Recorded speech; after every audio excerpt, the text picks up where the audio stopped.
Date. Am I the a-hole for announcing my pregnancy first? Original story. I, 26 female, am married to my dear husband, 26 male, and have an older sister, 27 female, who I'll call Kathy. For some background, Kathy was the golden child, but my parents rapidly changed their tune when she failed uni and started a party lifestyle for a bit. No longer the case. Suddenly, I was the favorite, because I finished school and had a moderately successful life. I think it's BS that my parents have/had favorites, and I largely keep my distance, but it's something that has troubled Kathy a lot. So, dear husband and I recently got pregnant. Surprise. And though I keep a healthy distance from my parents, we still talk. Boundaries are really important to have with them because they will trample over your entire life in privacy. COVID restrictions are a thing, and I'm not big on big parties anyways. So I decided to just tell my family about the latest news during a monthly family visit last Friday. I was excited to share the news, but I also didn't beat around the bush. Once everyone had done the preliminary catching up, I said dear husband and I had some news, and then said I was pregnant. My parents, sisters, and grandmother lost it, screaming and laughing and crying in joy. This is the first grandchild/great-grandchild/niece or nephew, so they understandably had pretty dramatic reactions. Everyone was excited, except for Kathy, who stayed completely silent the entire time. Once things calmed down a bit, I asked if Kathy was still there, and she said yes, but she had to go and deal with something. I thought it odd, but didn't give it much further thought. Later, I got a text from her saying that she was going to make a pregnancy announcement then too, but that I had ruined it. I should have asked her specifically before making the announcements because she, as firstborn, should have been the one to have the first grandchild, and that my child would get all the attention and love and hers would be second-rate. I sent her a text saying that I had no clue she was pregnant, and congratulated her, and that I was sorry she didn't get to make the announcements when she wanted to. I then, possibly quite stupidly, asked when her due date was. Kathy just said, "Don't worry, you're first." It has not answered anything since. So Reddit, am I the a-hole? Now for the top comments before reading the update. Not the a-hole. You had no idea she was pregnant.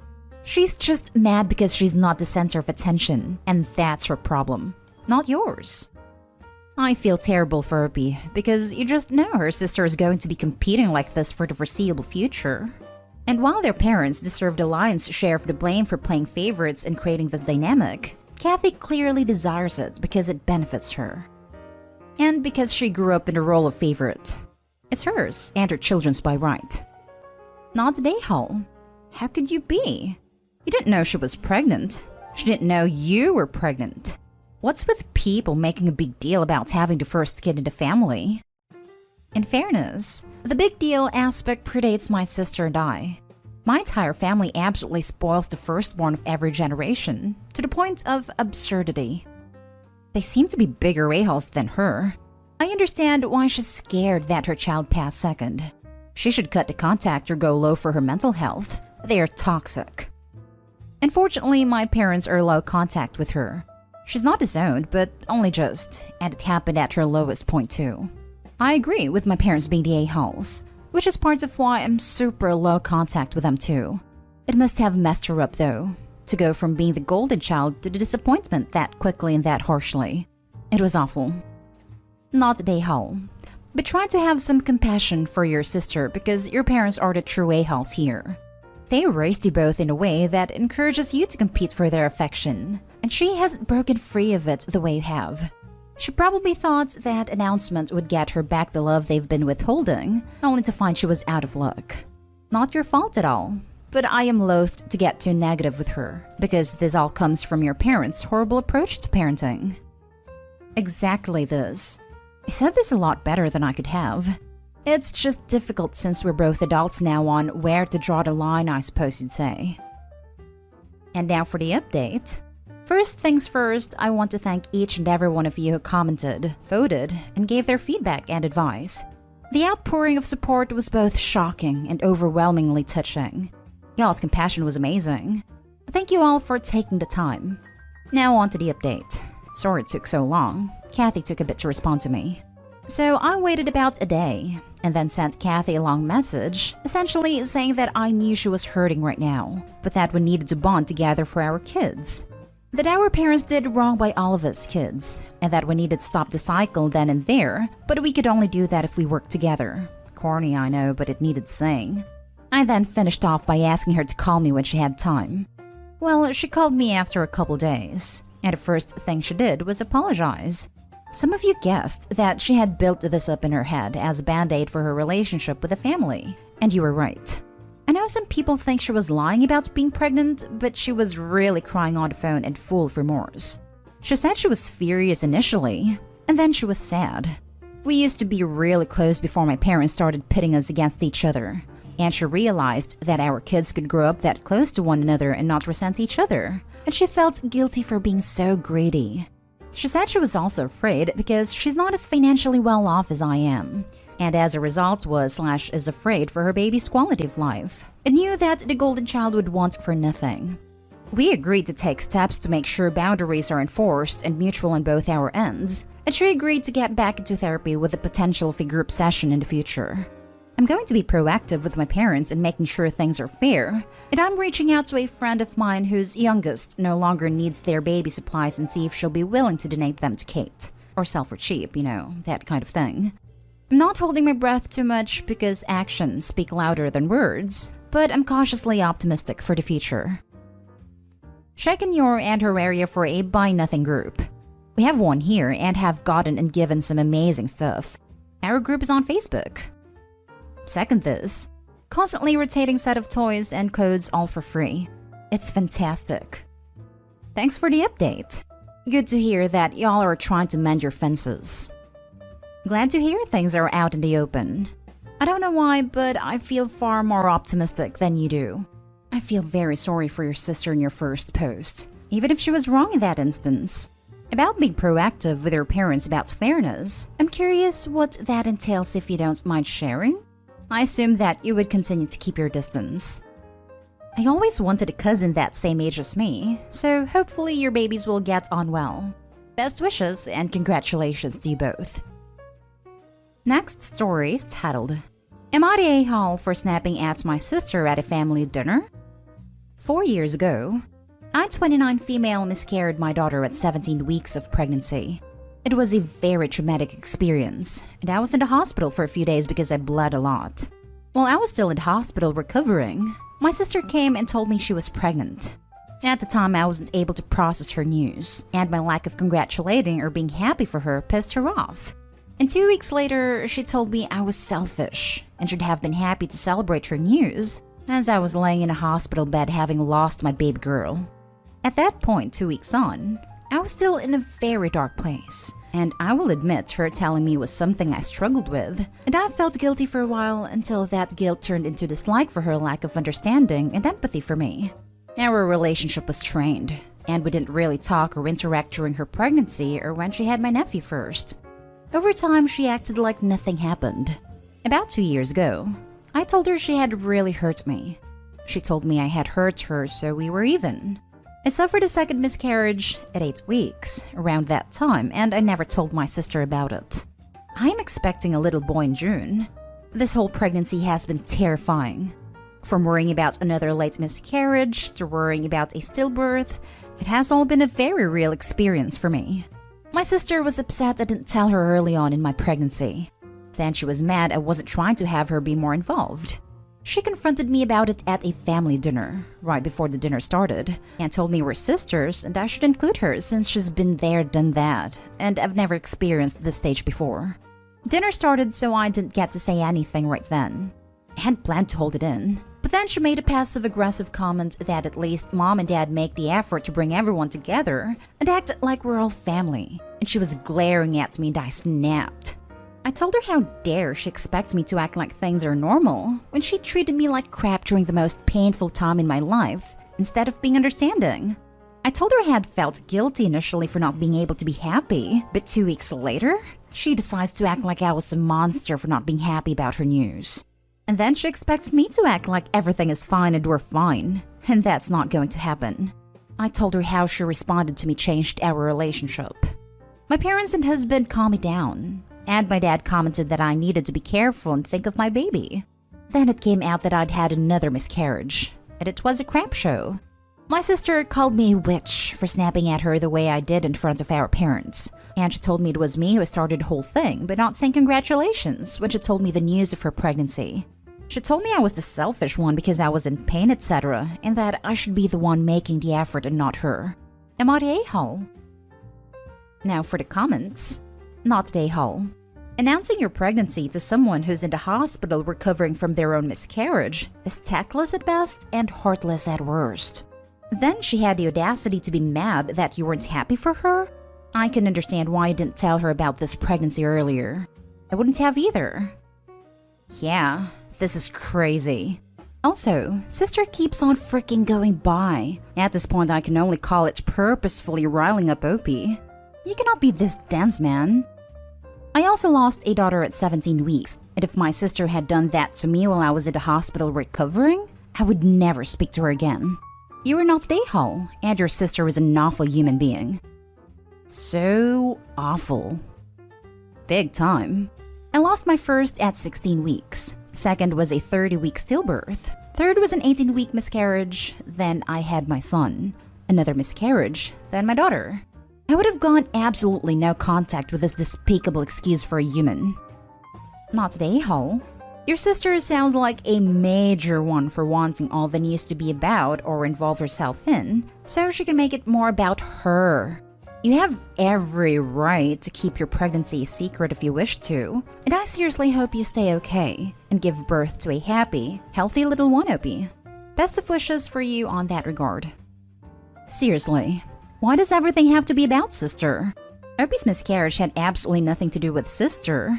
Sister could have taken finding out that information as an opportunity to reflect on why she was shut out, but would rather play the victim. What a jerk. Not the a-hole. Your sister is essentially blaming you for not grieving in a way that accommodated her need for validation. Her expectations for you when you were dealing with the aftermath of a miscarriage were totally unrealistic and entirely self-centered.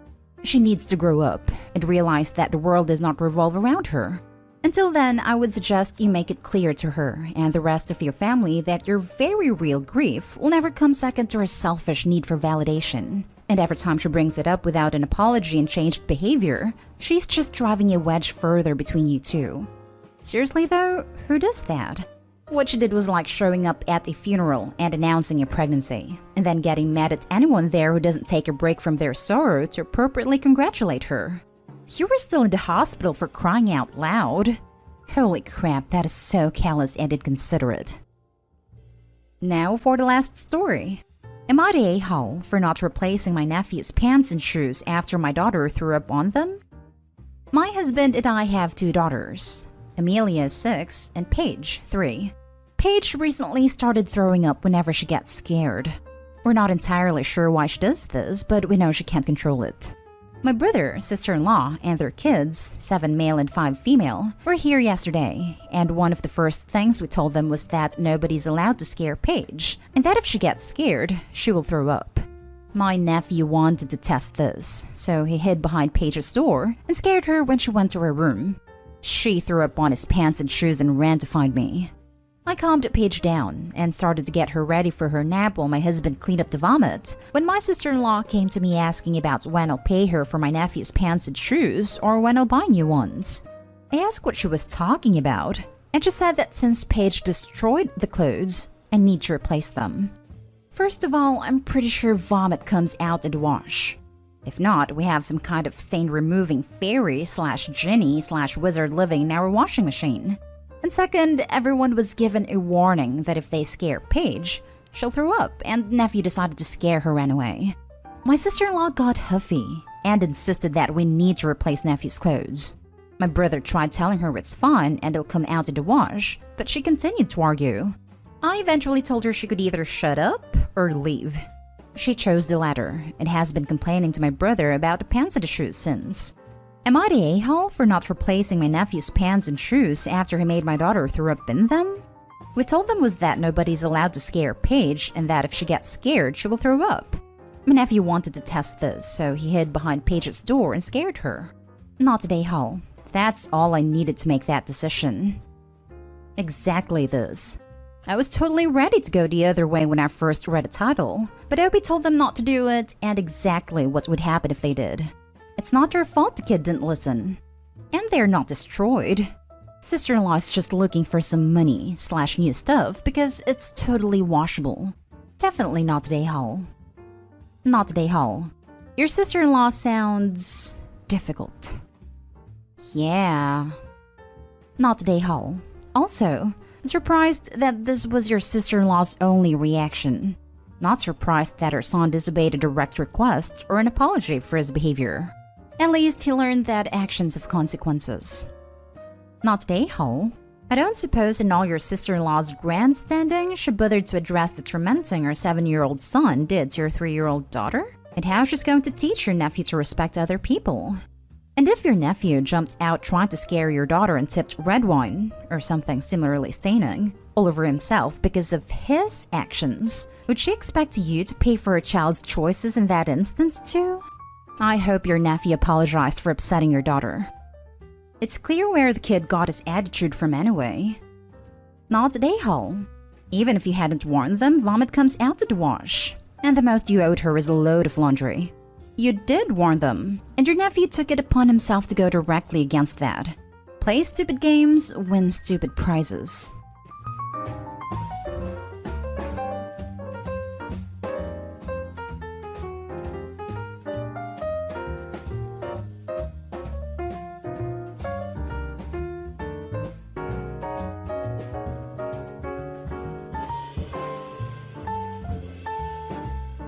Update. Am I the a-hole for demanding that my husband and I go on video consenting to an open relationship before allowing one? Original post. I've been debating about actually posting this for a while, but since I don't feel comfortable about discussing this with family or friends, I thought I'd come here anonymously. I have been with my husband, both 35, since we were 15 in high school, and married him at 25 after our first child was born. We are each other's only partner for everything, and I thought we were good. Until my husband told me that we weren't. It all started when our first child, 10 female, was born, and the dynamics of our relationship went through a shift. I admit that it was a bit of a challenge, but I thought we were doing okay, until I got pregnant a second time, and we had our son, 6 male. It was rough, and between child rearing, both working, taking care of the home, and struggling to save for a bigger place, I honestly started to wonder if we'd make it. We went to counseling, and once all kids were in school, I felt like my husband and I were going to be okay. We moved into our house, we got a handle on our student loans, got help with childcare, received respective employment advances, and were able to make monthly date nights for each other where we could just focus on us.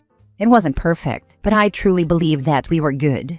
Then one day my husband approached me about wanting to bring more excitement into the relationship. At first I thought he just wanted to spice things up, which I was down for, and we did. But then he started to drop little hints about wanting more, and asking me if I ever had any regrets about when we met.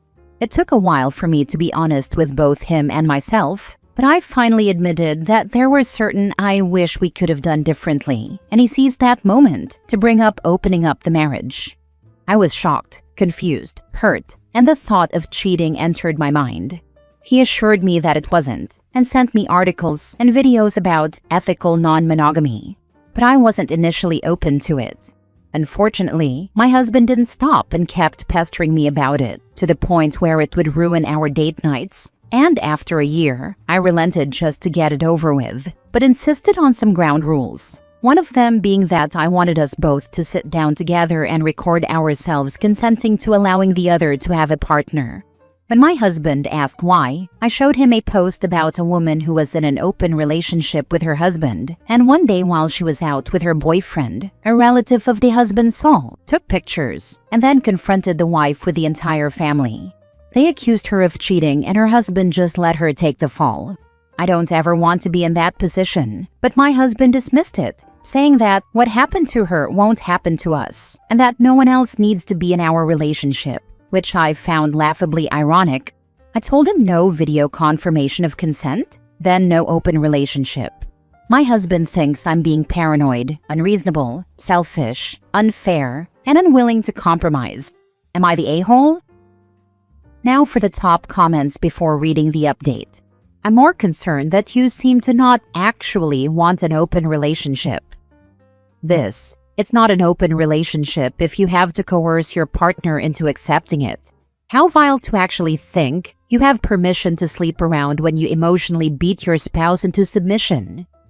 Yeah, these open relationships never end well. Even discussing the possibility of a threesome or foursome with my last ex most likely caused the downfall of our relationship. She did not take too kindly to me even mentioning the idea, and I promised to never bring it up again to her, which I never did suggest anything like that again.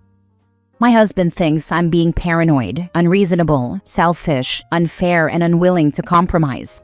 No, he is being unreasonable, selfish, and unfair. It's a reasonable precaution, and one you should do. But honestly, with his attitude, this is all going to blow up on you somehow no matter what precautions you take. Not the a-hole. He nagged her for a year for this, and now won't do the one thing she's asking for to protect herself? If I were betting on this marriage, I wouldn't. He just wants permission to have sex with other people. I bet he already has his first lined up, probably already cheated, and will say, oh, it started after we opened up our marriage. Right. Now for the update months later. Hello everyone. Some things have changed, and because I still get the occasional PM about this, I decided to give an update to my situation, and it will probably be many months before I give any new information if I update again at all. To get straight to the point, I decided to give my husband what he wanted and will be filing for divorce. For more details, please continue reading. After having yet another argument about opening up the marriage, my husband threw a fit and left the house and didn't return until the following day. It was late and I know he had been drinking a few more beers than he usually does, so I was worried and kept trying to call and text him. He didn't respond, but while I was walking around the house with worry, I noticed a pinging sound around the time after I sent my husband messages. I eventually found the iPad that he used to use and was planning on giving to his sister's stepkid, and realized it was still linked to his phone. Against my looming sense of guilt, I checked his iPad and it turns out he's been messaging another woman from work for months. It wasn't just work-related or platonic stuff either. A lot of these messages were really spicy and had the occasional NSFW pictures. They didn't show each other's faces, but I know my husband's body and the chick he was communicating with forgot about the mirror behind her, which showed a tattoo that she had on her back of her shoulder. So even though she cut off her face, I knew who she was. According to the messages, they haven't gone all the way, but they have done other stuff and made jokes and comments about me. To make it worse, he's also been messaging some of his friends and cousins about me, saying how disgusting he thinks my body has become since having our kids. How he hates that my breasts have tiny stretch marks and aren't as high up as they used to be, and resents me for putting my desires of doing motherhood a certain way, rather than considering the needs of my partner, aka my choice to breastfeed instead of using formula like he kept suggesting. My heart broke and I cried as I read the messages. I guess I wasn't as quiet as I thought I was because my son woke up and asked me if I was okay. I ended up taking him to bed with me and we fell asleep snuggling. I woke up to my daughter giving me breakfast, toast with jam and a peeled tangerine with some cereal, and told me that she heard her father and I arguing and wanted to cheer me up because she knew I was sad. This made me angry inside, not at the kids, but at my husband. How dare this man subject these beautiful kids to this type of chaos, all because he wanted to get laid. In that next moment, something in me broke emotionally, and I no longer held any care or love for my husband. Part of me was hoping something terrible did happen to him while he was out, as it would be a much cleaner break for me and my kids, and I would have the benefit of his life insurance policy. Maybe I should see a therapist about that. After I finished having breakfast with the kids, I let them go play while I looked up divorce attorneys and Googled state laws on marriage and divorce. My husband came back in the early afternoon, still wouldn't say where he was, but I didn't care. As he was showering, I told him that he had my permission to open the marriage, no video or written statement required. He was ecstatic, and suddenly the fun and attentive man my husband was came back, and it made me sick. He agreed never to bring any of his conquests to the home where our children might see and use protection, but his word means nothing to me now.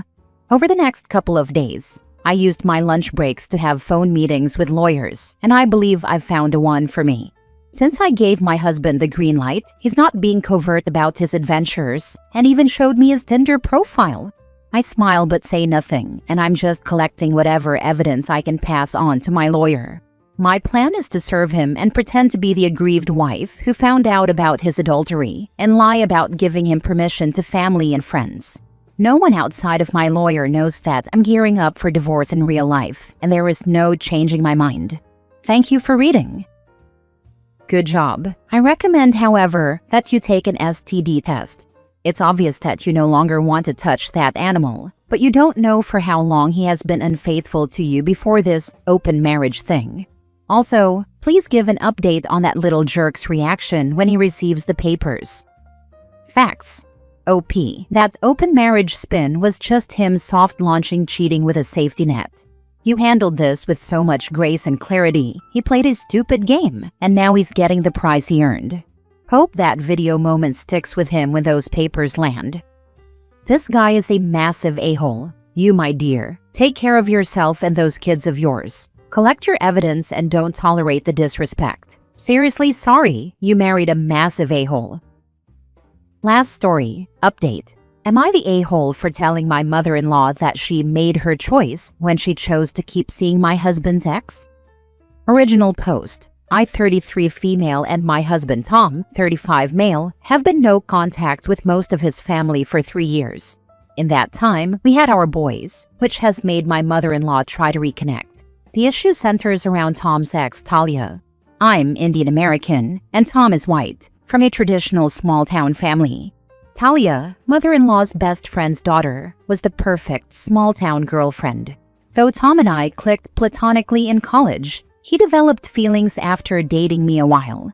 He broke up with Talia before we started dating, but mother-in-law stayed close to her, calling her the daughter she always wanted, even though Tom has a sister. Talia, the homemaker, was favored over us career-focused women. At family gatherings, I was polite despite Talia's open disrespect, but things escalated at our 2 weddings, Indian and American. My parents paid for both, and the dress code prohibited red, an important bridal color in my culture. At the Indian wedding, Talia wore an eggshell dress. White is worn at funerals in our culture. But at the American ceremony, she showed up in a red bridesmaid dress with a high slit. After Tom and my sister-in-law asked her to change, she left and came back in a green dress. My relatives noticed, and she became the subject of gossip. Mother-in-law later told me to keep my kind in line, to which I replied that Talia brought it on herself. Tom and sister-in-law backed me up, and mother-in-law left with Talia before dessert. The next day, Talia posted on Facebook, claiming she was exiled because the bride was jealous. I posted in response, tagging mother-in-law and calling Talia out for knowingly violating boundaries. I asked mother-in-law to keep Talia away from holidays. She could keep her spa days, but I didn't want her at family events. Mother-in-law agreed, until 3 years ago when she invited Talia to Thanksgiving, an event I hosted. Talia showed up with a pie and a passive-aggressive comment about my ethnic cooking. I slammed the door in her face and told mother-in-law to leave too. Tom backed me up and told his family they lost access to us the moment they chose Talia. We've been no contact since. Last week, mother-in-law texted me wanting to reconcile after seeing a photo of the boys.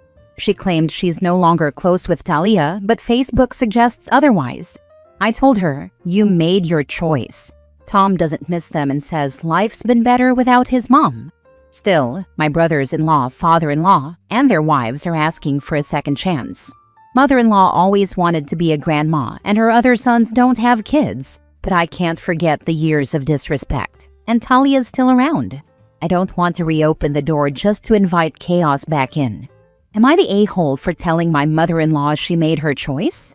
Edit. For clarity, Tom did not cheat on Talia. He broke up with her before we dated. There was no overlap, only some early emotional bonding that never crossed lines. Now for the top comments before reading the update. Info. Did you marry your husband or your brother-in-law, their wives, and your father-in-law? Because your husband is relieved, but you seem to think you might be the a-hole for not taking away that relief? It's just a weird thing to think you're an a-hole for not being a bad wife. It is mostly due to my overthinking. I just tend to overthink now, which really wasn't a problem before having kids. I once spent 20 minutes in the kitchen debating on if Tom thought my feet smelt post-birth. Legit cried, and Tom had to hold me and assure me I didn't stink. It's funny now, but back then, I was worried about an oncoming divorce because my toes were gross. Postpartum hormones were haywire, and my confidence never fully recovered. Not the a-hole. Mother-in-law made her choice. Said she changed, but you see she hasn't on Facebook, so she doesn't deserve another chance. There is no endless chances clause, no auto-forgive clause, or the right to be included for anyone or family. If you don't behave, you don't get to be included. When you get the chance, tell mother-in-law she can be grandma to Talia's kids. Not to mention, mother-in-law has had years before kids arrive to apologize and hasn't. She just wants access to your kids, even if they are half Indian. Which, by the way, what's stopping mother-in-law from acting racist to them and putting them down? Now for the update. First, thank you to everyone who supported my original post. I was emotional when I wrote it and didn't explain things clearly. So let me clarify. Tom did not cheat on Talia. Their relationship ended before ours began. They dated since middle school. Tom and I became friends in college, and after realizing he connected with me more, he broke up with Talia and asked me out the following week. We didn't get romantic until 4 dates in. No overlap, no affair. Also, Talia is the one who wore the white dress to the Indian wedding and attempted to wear the red dress to the American wedding, not the other way around. I know that caused confusion. Now for the update. Tom and I are still no contact with mother-in-law. After more texts from her, we sent one final message stating she had repeatedly disrespected our boundaries and that we weren't interested in reconciling. We called out how she prioritized Talia, enabled her behavior, and turned a blind eye to her insults and drama. We reminded her that our wedding boundaries were ignored, that she made it clear she preferred Talia as a daughter-in-law, and that she lost all credibility with us. We warned her not to pursue grandparents' rights and told her to leave us alone. Then we blocked her and locked down our social media. We also asked friends and family to do the same if they had mutual connections. Things have been quiet since. Talia did see the post though. She screenshotted it and texted Tom through a burner number. He replied with laughing emojis and blocked her. He's always had my back, even during the worst of it. People criticized him last time for not doing enough, but managing mother-in-law was a circus act. He and sister-in-law have always been on my side, even subtly, like the time Tom accidentally poured water on Talia after she spilled soda on me at a barbecue. Someone compared Talia showing up to our weddings to Camilla showing up at Charles and Diana's. Honestly, it kind of fits, except Talia will always just be the ex. If anything else happens, I'll update again. I got temporarily locked out of my account for suspicious activity. Mods thought I was a bot, but fingers crossed it doesn't happen again. Thank you all again for your support. Having read your prior post, I honestly think that the response you formulate with your husband needed to come from him alone. Not because you don't have every right to speak up, but he needs to do a heck of a lot more to defend you. Hindsight is a thing, but why on earth he didn't step up and nip all of this in the bud yonks ago is beyond me. Also, I'm genuinely curious here, so no malice meant at all, but why is wearing white not okay to an Indian wedding? Obviously, I know it is a faux pas here, but didn't know it was a thing in your culture? It's not that it's not okay, each bride is allowed to wear what colors they want. However, we stated no white and no red.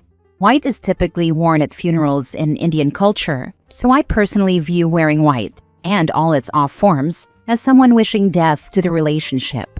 That's just personal superstition.